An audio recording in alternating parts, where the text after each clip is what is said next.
मित्रों, ईद की आप सभी को ढेर सारी बधाइयाँ और शुभकामनाएँ। आज पूरा देश ईद का पर्व मना रहा है। न केवल हमारे मुस्लिम भाई-बहन लेकिन सभी संप्रदाय के जो हमारे भाई-बहन हैं, बड़े प्यार से इसे मनाते हैं। क्योंकि ये आपसी एकता का, भाईचारा का और प्रेम का प्रतीक पर्व है। ईद का चाँद हम सबके लिए प्रेम का संदेश लेकर आता है, भाईचारा का संदेश लेकर आता है। रमज़ान का पवित्र माह जैसे ही पूर्ण होता है और ईद का चाँद दिखाई देता है, उसके पश्चात ये ईद का पर्व मनाया जाता है। जबकि हर घर में सेवइयाँ बनती हैं, शीर बनते हैं, हर घर को रंग-रोगन किया जाता है, एक-दूसरे को मिठाइयाँ दी जाती हैं और एक माहौल बहुत ही खुशनुमा सा हो जाता है। तो आज पूरा ही देश और जहाँ कहीं भी हमारे मुस्लिम भाई-बहनें हैं, सभी बड़े प्यार से ईद मना रहे हैं, तो सभी को ईद की हार्दिक बधाइयाँ और शुभकामनाएँ। और आइए शुभकामनाओं के साथ आदरणीय भ्राता जी का भी अभिनंदन करते हैं आज के कार्यक्रम में। भ्राता जी, आपको भी ईद की बहुत सारी शुभकामनाएँ। शुक्रिया। हमारे सभी भाई बहनों को, सारे संसार में जो मुस्लिम्स भाई बहनें हैं, उन सभी को ईद की बहुत बहुत मुबारक हो। जी, जी। बहुत ही सुंदर पर्व है और सारे ही संसार में एक स्नेह का माहौल इस दिन पैदा हो जाता है। जी, जी। और ये बहुत ही महत्व रखता है अपने आप में, क्योंकि प्यार की सरिता का बहना चाहे अलग-अलग धर्म के हों, जाति के हों, भाषा के हों, मतांतर के हों, लेकिन स्नेह की सरिता सबको आपस में एक-दूसरे से बाँध देती है। प्यार भी, खुशी भी, अपनापन भी जी, और एक अलग माहौल, पॉजिटिविटी बहुत ज्यादा, जी। संपूर्ण नेगेटिविटी की समाप्ति। और इससे पहले रमजान हुँ, हुँ। जो बहुत पवित्र दिन है, वास्तव में सभी धर्मों में ऐसी कुछ परंपराएं रखी गई। एक धर्म ने दूसरे से सीखा, दूसरे धर्म से तीसरे ने सीखा और इस तरह सभी धर्मों में कुछ अच्छी परंपराएं प्रारंभ हो गई। तो बहुत खुशी की बात है कि मुस्लिम धर्म में भी एक मास बहुत पवित्रता पूर्वक, बहुत ही दान पुण्य की भावना के अनुरूप और सब कुछ देने की, मदद करने की, रहम की भावना की, जो मानवीय मूल्य हैं, जी। जो सभी धर्मों के बीज हैं, वो सिखाया जाता है और सब उसका पालन करते हैं। हुँ। इसलिए इस दिन जबकि रमजान पूर्ण हुआ, ईद मनाई जा रही है, सभी भाई बहनों को, मुस्लिम धर्म के भी और सभी धर्मों के, बहुत बहुत मुबारक हो। जी, जी। आपने रमज़ान का ज़िक्र किया भ्राता जी, तो बहुत ही महत्वपूर्ण मास होता है, जबकि नेकियां और साथ ही जितने भी पुण्य हो सकते हैं, जितनी इबादत हो सकती है, बहुत कुछ किया जाता है। इसके बारे में थोड़ा-सा प्रकाश चाहूँगा आपसे, आध्यात्मिक प्रकाश, क्योंकि बहुत महत्व रखता है ये। हमारी जो मुस्लिम भाई-बहन हैं, पूरे 1 मास व्रत रखते हैं। देखिए, व्रत भी रखना, भोजन का त्याग एक लंबे समय तक, सूर्योदय से पहले से जी। सूर्यास्त के बाद तक एक लंबा समय, 12 घंटे से ज्यादा उपवास हो जाता है। तो इसका हेल्थ पर बहुत सुंदर इफेक्ट होता है। तो हर धर्मों में जो उनके नेतागण हुए, जी, उपवास की उन्होंने परंपरा ये है। परंपरा चला दी। जी। हिंदू धर्म में बहुत चली, मुस्लिम धर्म में भी, क्रिश्चियन धर्म में भी। हुँ, हुँ। तो एक तरह से ये धर्मों के माध्यम से, क्योंकि उसमें सबकी भावना रहती है, जी। तो मनुष्य स्वस्थ भी रहे और उसका पूरा जो सिस्टम है शरीर का, वो जिससे पुनर्गठन हो जाए अंदर में, उसका भी ध्यान रखा गया। जी। इस मास में सभी लोग पवित्रता का विशेष ध्यान रखते हैं। अब कितने लोग पालन करते हैं, करना सबको ही चाहिए, ये परंपरा है। व्रत भी रखते हैं, पवित्रता भी बहुत बड़ी चीज है। जी। किसी भी धर्म की वास्तविक शक्ति उस धर्म के अनुयायियों की पवित्रता ही मानी जाती है।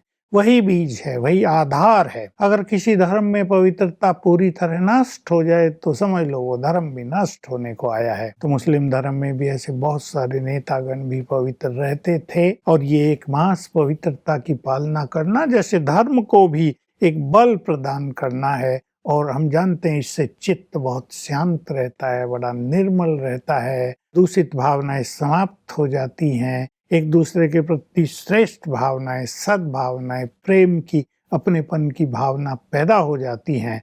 तो ये वास्तव में प्रशंसनीय है। जी, जी, जी। आप हमेशा व्रत को एक्सप्लेन करते हैं भ्राता जी कि केवल भोजन का ही व्रत नहीं, उपवास नहीं, लेकिन और भी कुछ चीज़ों का यदि व्रत ले लिया हाँ, जाए तो सचमुच जीवन बहुत सुंदर हो यही जाए। तो बहुत वो क्या-क्या जरूरी, व्रत हों? यही बहुत जरूरी है। जी।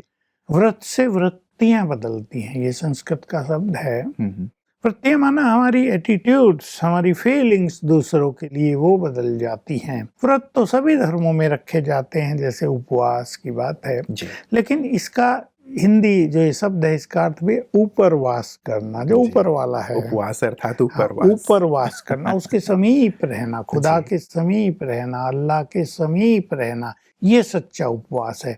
लेकिन व्रत यदि हम कुछ बुराइयों का भी ले लें, व्रत 1 मास रखा बहुत अच्छी चीज है, लेकिन 1 मास के बाद पूरे जीवन के लिए कुछ व्रत ले लें, जैसे हमें सबके साथ प्रेम से रहना है, मुझे अपने मुख से ऐसे वचन निकालने हैं जो सबको सुख मिलने लगे, या मुझे सबको मदद करनी है, जी। ऐसे कई धारणाएं हैं, या मुझे क्रोध नहीं करना है, ये व्रत ले लें। ऐसी कई चीजें, किसी मनुष्य में कोई कमजोरी हो, देखिए धर्म तो है ही, लेकिन मनुष्य का अपना एक जीवन भी है ना, उसमें कई कमजोरियां काम करती हैं। उन कमजोरियों के कारण उनका परिवार भी कभी कभी परेशान होता है, उनके स्वयं के कार्यों में भी बाधा पड़ती है। मान लो किसी को क्रोध ही आता है, वो गुस्से में फट से अपनी पत्नी को कहेगा तलाक कर देता हूँ तुम्हें। क्रोध हुआ होगा छोटी सी बात जी, पर, पूरा परिवार निर्णय बिखर बड़ा जाता है। बिखर जाता है। जी जी। क्रोध आता है, आपका बड़ा बिजनेस है, आप दुकान पर हैं, ग्राहक आए थोड़ी ज्यादा पूछताछ कर रहे, आपने क्रोध कर दिया, ग्राहक कहें कैसा आदमी है यार, ये छोटी छोटी बातों में गुस्सा करता दोबारा है, आएगा इसके ही नहीं। पास नहीं जाना है, दूसरे अच्छे लोग भी तो हैं। जी तो जी। क्रोध एक बुरी चीज है, इसको न करने का व्रत ले लें, बुरे वचन न बोलने का व्रत ले लें, जी सभी में प्रेम भाव बढ़ाने का व्रत ले लें, खुश रहना और खुशियां बांटने का व्रत ले लें। जी। चुन लें अपने जीवन को देखकर कोई एक व्रत। रमजान के समय यदि ले लेंगे और ईद के समय उस पे ठप्पा लगा देंगे, यानी जी, जी। स्ट्रॉन्ग फॉर एवर, तो सचमुच ये ईद और रमजान जी जी वरदान सार्थक हो बन जाएंगे, जाएंगे, वरदान बन जाएंगे सचमुच। और ये बहुत महत्व रखता है भ्राता जी, क्योंकि भोजन का तो त्याग करना सहज भी हो सकता है, लेकिन ये जो व्रत ले लेते हैं जीवन को सचमुच कितना ऊंचाइयों तक ले जाते हैं। वैसे भ्राता जी, रमजान के समय में बहुत सारी अच्छी चीजों का पालन किया ही जाता है। जैसे हमारे जो मुस्लिम भाई बहन हैं वो फिल्मी सॉन्ग्स भी नहीं सुनते हैं, टीवी नहीं देखते, थिएटर में नहीं जाते, और जैसा आपने कहा पवित्र रहते हैं, किसी की बुराई नहीं करते हैं, नेगेटिविटी अपने अंदर नहीं आने देते हैं, महिलाओं का बहुत सम्मान हाँ, करते हैं, मतलब ये सब, सारी हाँ, चीजें। ये सब प्योरिटी के ही हिस्से हैं। जी। क्योंकि अगर मनुष्य फिल्मों में जाएगा, थिएटर में जाएगा, गीत ऐसे वैसे सुनेगा, आजकल नेट उस पे जाएगा, जी जी। शायद सोचते होंगे कुरान में नेट को तो मना नहीं किया है, उस टाइम ये था ही नहीं, लेकिन ये सब इम्प्योरिटी को बढ़ावा देते हैं ना। जी जी। तो इन सब का त्याग इसीलिए किया जाता है कि मन शुद्ध रहे, रूहानी भाव रहे, एक दूसरे के लिए जीवन में पवित्रता, पाक जिसको कहते हैं, एकदम बहुत अच्छी पवित्रता, प्योरिटी रहे, उससे ही हम खुदा के समीप पहुंचते हैं। देखिए केवल इबादत करने से कोई उसके समीप नहीं पहुंचता, लेकिन पवित्रता से, अपनी श्रेष्ठ भावनाओं से, एक दूसरे को सुख देने से, सच्चाई को धारण करने वाले उसके ज्यादा समीप पहुंचते हैं। मतलब इन चीजों को केवल 1 मास नहीं, लेकिन यदि पूरे वर्ष या ताउम्र धारण कर लिया जाए तो हम ईश्वर के बहुत नजदीक पहुंच जाएंगे। ईश्वर के, अल्लाह के नजदीक ही नहीं पहुंचेंगे, जी। धर्म बहुत शक्तिशाली भी बन जाएगा। यदि सभी धर्मों की आप कहानी देखें, इतिहास देखें, तो कभी वो बहुत स्ट्रॉन्ग थे। स्ट्रॉन्ग का अर्थ है उनमें प्योरिटी थी, अहिंसा थी, अपनापन था, धर्म माना बड़ा सुखदायी। जी जी। जैसे जैसे वो आगे बढ़े, प्योरिटी खत्म हुई तो उनमें हिंसा ने अपना स्थान लिया, सुख की बजाय दुख का लेन देन होने लगा, प्रेम की बजाय नफरत बढ़ने लगी। तो ये सब चीजें अपनाने से धर्म पुनः अपनी श्रेष्ठ स्थिति, जिसको सतो प्रधान स्थिति कहते हैं, गोल्डन एज स्थिति, उसमें पहुंच जाएगा। बिल्कुल। एक चीज भ्राता जी, इसके 3 दिन या फिर लास्ट के 10 दिन रमजान में किया जाता है, बड़ा ही महत्वपूर्ण सा पक्ष है, मैं प्रकाश चाहूंगा, एतकाफ कहते हैं उसे, जिसमें पूरी तरह से दुनिया से हट करके, सारी सोशल मीडिया दुनियावी चीजों से हट करके, मौन रह करके एकांत में साधना करते हैं, ईश्वर का ध्यान करते हैं, कुरान शरीफ का पाठ करते हैं, जितनी प्रार्थना हो सकती, दुआ हो सकती वो करते हैं। तो ये जो एक समय रखा जाता है, उस समय के बारे में क्या कहेंगे? क्या ये समय लंबे समय तक और किया जा सकता है देखिए जिससे 10 दिन, आध्यात्मिक हाँ, उन्नति हो? 10 दिन बहुत अच्छा समय है। जी, जी। कोई 3 दिन रखते होंगे, कोई ऐसे भी होंगे जिनको भारी पड़ता होगा तो हाँ, हाँ। 1 दिन रखते हैं। चुप जी। रहना सबसे भारी काम है आजकल। इसको बोलने की लेकिन ज़्यादा ईश्वर आदत के हो गई है। साथ रहना कितना अच्छा हाँ, है। तो बस यही है, मौन रहने से रूहानी शक्तियाँ बढ़ती हैं। क्योंकि मौन रहने से एक तो बोल की शक्ति बच गई, दूसरे मनुष्य के जो विचार हैं, संकल्प हैं, वो भी शुद्ध रहते हैं। जी। तो एक रूहानियत बढ़ जाती है मनुष्य के अंदर, और इस रूहानियत के साथ मैं कहूँगा हर मनुष्य को अपने बारे में चिंतन करना चाहिए, जिसे रूहानी चिंतन कहते हैं। एकांत होता है। हमारे एक फ्रेंड मुस्लिम बहुत अच्छे, कहा मैं तो 15 दिन के लिए जा रहा हूँ वहाँ। मैंने कहा कहाँ? कि वहाँ बहुत बड़ी ये है अपनी मस्जिद, उसमें कमरे हैं, मैं तो वहीं रहता हूँ इतना दिन, जी, जी। शांत रहता हूँ, अल्लाह के ध्यान में रहता हूँ। मैंने कहा तो बड़ी अच्छी बात ये है। रमज़ान के अंतिम हाँ, 3 या 10 दिनों में भी लोग रहते हैं। यही करते हैं तो भ्राता वो जी, एक पर्दा लगा लेते हैं हाँ, और बिल्कुल अकेले वो हो जाते 15 हैं। दिन रहा। जी, जी। तो कितनी अच्छी बात है। तो सभी ये करें कि मौन रहकर कुरान का पाठ तो करते हैं, पठन तो करते हैं, लेकिन चिंतन कि जो कुछ कुरान में है अच्छी बातें, वो हमारे जीवन में कैसे आए तो जीवन अच्छा हो जाए। और अल्लाह का ध्यान, केवल इबादत नहीं, केवल नमाज पढ़ लेना नहीं, ये तो देखिए एक प्रेयर्स हैं, प्रारंभिक चीजें हैं, लेकिन अल्लाह का ध्यान, वो जो नूर है, जो ज्योति है, उस पर एकाग्र हो जाना, तो उसकी शांति, उसका प्रेम, उसकी शक्तियां हमें मिलने लगेगी। तो मौन के साथ यदि ये भी जुट जाए जी। तो सोने में सुहागा हो जाएगा, और वो 10 दिन सचमुच मनुष्य के लिए बड़े श्रेष्ठ भाग्य का निर्माण करने वाले होंगे, जीवन को परिवर्तन करने वाले होंगे। हर जगह सभी की साधनाओं में मौन का बहुत ज्यादा महत्व है। मौन में स्वयं में बहुत शक्ति है, क्योंकि मनुष्य को एक मौका मिलता अपने को देखने का, अपने में परिवर्तन लाने का, जी। अपनी भावनाओं को बदलने का। तो ये सुंदर अवसर है, इसका पूरा लाभ इस तरह उठाना चाहिए। जी, जी, जी। तो भ्राता जी, क्या केवल रमज़ान के ही 3 या लास्ट के 10 दिन, या फिर दिन में भी कभी एक ऐसा वक़्त निकाल लिया जाए जिसमें कि हम पूरी तरह से ऐसे ही आइसोलेटेड होकर के खुद से और खुदा से जुड़ जाएँ? अगर रोज मनुष्य ऐसा करने लगे, थोड़ा समय, 15 मिनट से लेके आधा घंटा, जी। बिल्कुल अकेले अपने से बात करें, अपना दर्शन करें और अल्लाह का चिंतन करें, खुदा से मिलें। उसकी औलाद हैं, उसके बंदे हैं, खुदा के बंदे लोग कहते हैं। हम केवल, वो हमारा मालिक ही नहीं, हमारा पिता भी है। हम उससे जुड़ जाएं, उससे अपना नाता जोड़ लें। ये फीलिंग हमें रोज एकांत में मौन धारण करके लेनी चाहिए। हिंदी में इसे अंतर्मुखता भी कहते हैं। अंदर चले जाओ, जी, जी। अपने को देखो, अपने बारे में चिंतन करो, तो सचमुच ये जीवन के हर एरिया में बहुत सहज उन्नति का साधन बनेगा। और जब मनुष्य का आंतरिक विकास होगा, रूहानी विकास होगा, तो बाह्य विकास, उसके काम धंधों का विकास, उसके परिवार में सुख शांति अपनापन, ये सब स्वतः ही हो जाएगा। बिल्कुल।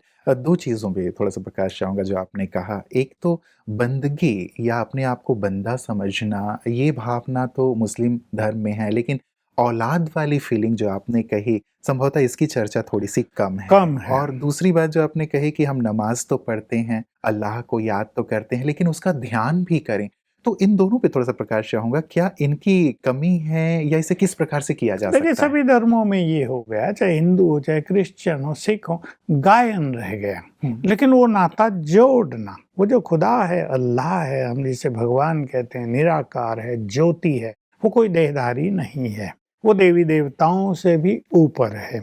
उससे नाता जोड़ना, इसकी सभी धर्म वालों के लिए बहुत बहुत जरूरत है।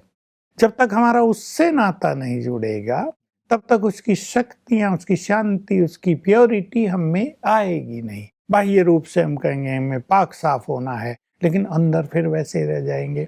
इसलिए केवल खुदा की इबादत नहीं, इबादत में तो क्या मांगना होता है, दुआएं मांगो, लेकिन हम कर्म ही ऐसे करें कि वो दुआओं की बरसात करने लगे हमारे ऊपर, हम उससे जुड़ जाएं। तो जैसे मैंने ऐड किया, खुदा के बंदे, वो हमारा मालिक, लेकिन हम उसके बच्चे भी हैं, उसकी औलाद भी हैं। ये नाता अगर जुड़ जाएगा तो उसकी जो असली चीज है, बहिष्ठ, जिसको हेवन, स्वर्ग कहते हैं, उसमें भी जाने का मार्ग साफ हो जाएगा। बिल्कुल, तो ये नाता फिर जुड़े कैसे? मैं बैठ तो रहा हूँ, एकांत में भी, मौन भी रह रहा हूँ, नमाज़ भी पढ़ रहा हूँ, सब चीज़ें कर रहा हूँ, तो ये जो नाता जुड़ेगा वो कैसे जुड़ेगा इसके मेरा? लिए पहली जो ज़रूरत है, हुँ, हम सभी रूहें हैं, सोल्स, आत्माएँ। जी। हमें रूहानी स्थिति बनानी है, हम ये देह नहीं है। पहला अभ्यास हमें ये चाहिए, पहली साधनाएँ हमारी ये चाहिए। हुँ, ये देह अलग है, मैं रूह अलग हूँ। ये स्थिति होने से ये देहभान रूहानी स्थिति में बदलने लगेगा,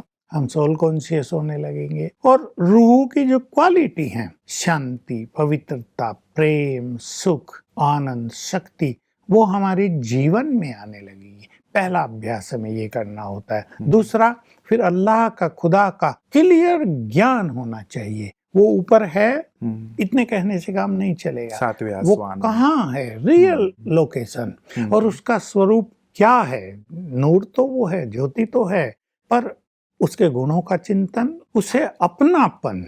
हुँ, देखिए, हम उसे याद क्यों कर रहे हैं, क्यों उससे मांग कर रहे हैं, क्यों उसकी इबादत हो रही। उसने हमारे लिए बहुत कुछ किया है। अगर उसने हमें सुख न दिया होता तो हम उसे क्यों याद करते। अगर उसने हमें पावन न बनाया होता तो हम क्यों उसे याद करते। जी। तो वो हमारा है, हम उसके हैं। हुँ, ये नाता जोड़कर उसका चिंतन और उस पर एकाग्रता जब करेंगे, हुँ। ये नाता जोड़ने की विधि है, और इससे ही हम उसके समीप भी पहुंचेंगे और उसकी दुआएं हमें बहुत मिलेंगी और उससे सर्वस्व प्राप्ति होगी। जी, जी, जी। चलिए, ये तो एक गहन सी बात है कि हम निरंतर उससे जुड़े रहें और साथ ही ये नाता उससे जोड़ लें। ज़रूर हम उनसे नाता जोड़ के ये सब प्राप्तियाँ करेंगे। फ़तेह जी, ज़कात की भी बहुत ख़ास इसमें एक कहें महत्ता होती है रमज़ान के दौरान। ज़कात अर्थात आप धन अर्पित करते हैं, दान करते हैं या भिक्षा देते हैं और ये जो धन होता है ये गरीबों और ज़रूरतमंदों को बाँटा जाता है। तो ख़ास कहा जाता है कि ये जो मास होता है नेकियों का मास है, आप ज़रूर ज़कात करें या फिर दान करें ताकि जो ज़रूरतमंद हैं, गरीब हैं, उन तक भी ये चीज़ पहुँचे। तो ये भी एक सुंदर-सा नियम है। देखिए, ये सभी धर्मों में है, और देना, जी। ये मनुष्य की ब्यूटी है। जिसके पास है उसे देना ही चाहिए। हुँ, जो जरूरतमंद हैं उनको देने से उनकी दुआएं मिलती हैं, शुभ भावनाएं मिलती हैं, जी। और देने वाले का पुण्य जमा होता है, और ये पुण्य मनुष्य की सबसे बड़ी संपदा है। हुँ, हुँ। ये बहुत बड़ा खजाना है। एक मनुष्य का साथ जब उसका स्थूल धन खजाना छोड़ जाता है, तब पुण्य का खजाना उसको काम आता है। इसलिए देने की प्रथा बहुत सुंदर प्रथा है। जी, जी। और धन धन अच्छा ही तब लगेगा जब देते चले। हम तो बचपन से सुनते थे, जी। धन का एक बहाव है, एक फ्लो है। ठहरता नहीं वो। तुम दोगे तो वो आता जाएगा, तुमने रोक लिया तो आना भी रुक गया। हम बचपन में सुनते थे, बुजुर्ग लोग कहा करते जी, थे, अरे जी। कुएं से पानी निकालोगे तब तो नया आएगा। अब तुम कंजूस हो, निकालना ही नहीं, हमारा कुआं भरपूर रहे तो गंदा भी हो जाएगा। जी, जी। यही काम धन का है। धन को रोक दिया तो पाप में जाने लगेगा। जी, जी। देने से वो बढ़ता भी है और पुण्य बनता है, दुआएं प्राप्त होती जी। है। तो भ्राता जी, धन या वस्त्र या फिर भोजन या अन्न, ये सारी चीज़ें तो दान दी जाती हैं जिनसे कि पुण्य जैसे आपने कहा प्राप्त होता है। क्या दान कुछ और भी चीज़ों का किया जा असली सकता है? चीज तो यही है कि हाँ, ये हाँ। दान तो कर दिया, अब जिसके बाद नहीं हो वो बेचारा क्या थोड़ा करे? करेगा, जी, जी, थोड़ा जी। करेगा, उसके मन में रहेगा मेरे मोहम्मद पास साहब भी। ने भी कहा था कि हाँ। किसी को 1 खजूर और पानी भी कम से कम दे हाँ। दो, ये भी ज़कात है। लेकिन असली दान अपनी बुराइयों का दान, हुँ, अपनी कमजोरियों का दान, अपने मनोविकारों का दान, उसका दान यदि इन पवित्र दिनों में कर दिया जाए जी। तो बहुत सुखी जीवन हो जाएगा। जीवन जीने का आनंद आएगा, जीवन की यात्रा सफल होती प्रतीत होगी। जी। बुराइयों पे ध्यान दें, हुँ, वो दान तो जरूरी है और करना ही चाहिए, हुँ। लेकिन अंदर की बुराइयों का दान, जो गंदगी सबने अपने अंदर भर ली है, हुँ, तो अंतर मन निर्मल हो जाए, पवित्र हो जाए, हुँ। इस दान की बहुत जरूरत है। जी, जी। ये जो सारी अच्छाइयाँ हैं भ्राता जी, कैसे हमारी नेचुरल नेचर सी बन जाए? क्योंकि एक मास कितना अच्छा लगता है, हम बड़े आनंद में अनुभव करते हैं कि हम अल्लाह के भी समीप हैं और बिल्कुल हल्कापन रहता है, आनंद ही आनंद रहता है। लगता है कि ये यदि हमारे जीवन में आ जाए, नेचुरल नेचर बन जाए तो कितना अच्छा हो जाए। क्या इन्हें नेचर बनाया जा सकता है या जरूर, ये नहीं? नेचर बनाने के लिए ही है। हम्म, देखिए, रूह की ये नेचर है, जी। क्योंकि हम अपनी रूहानी स्थिति से दूर हट गए हैं, हम्म, जिस्मानी रूप में आ गए, जिसको देह भान कहते हैं, बॉडी कॉन्शियसनेस कहते हैं। इसलिए ये सब बुराइयां हमारे अंदर प्रवेश कर गई। अगर हम फिर से रूह अपने को समझेंगे, देह से डिटैच होंगे और दृष्टि भी ऐसी रखेंगे कि सभी रूहें हैं, तो रूहानी वातावरण बन जाएगा। ये संसार की महफिल एक रूहानी महफिल बन जाएगी जी। और इससे ये हमारे सारे सद्गुण हमारी नेचर बन जाएंगे, हमारे स्वभाव बन जाएंगे। जैसे क्रोध करना किसी की नेचर बन जाता है, ऐसे प्यार देना, सुख देना, शांत रहना, ये भी नेचर बन जाएगी। जी, जी, आमीन। ऐसा ही हो, हम कामना करेंगे सभी के साथ। ईद पे आए रहता जी, सब बड़े खुश हैं आज और ईद में एक दूसरे से गले मिलते हैं, मेल मिलाप हो जाता है। तो इस मेल मिलाप पे क्या कहेंगे? और सेवइयाँ और शीर भी सब खिलाते हैं, तो बिल्कुल, मुँह मीठा होता हमारी है। ओर से भी खा लें सभी, जी। बहुत अच्छी बात है। मिठाई भी खा लें, हाँ, मुख मीठा करने के साथ साथ अपनी जुबान को भी मीठा कर लें आज से। जी। तो ईद हमारे लिए बहुत सुंदर एक पर्व हो जाएगा, उत्सव, उत्साह देने वाला हो जाएगा। जी।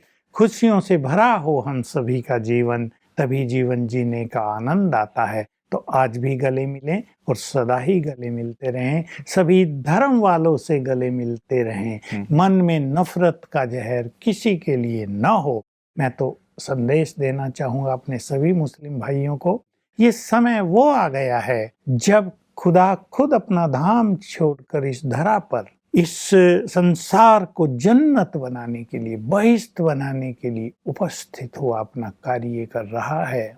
कयामत के समय की ओर हम तेजी से बढ़ रहे हैं, इसलिए हम सभी रूहों को पवित्र होकर अपने धाम वापिस चलना है।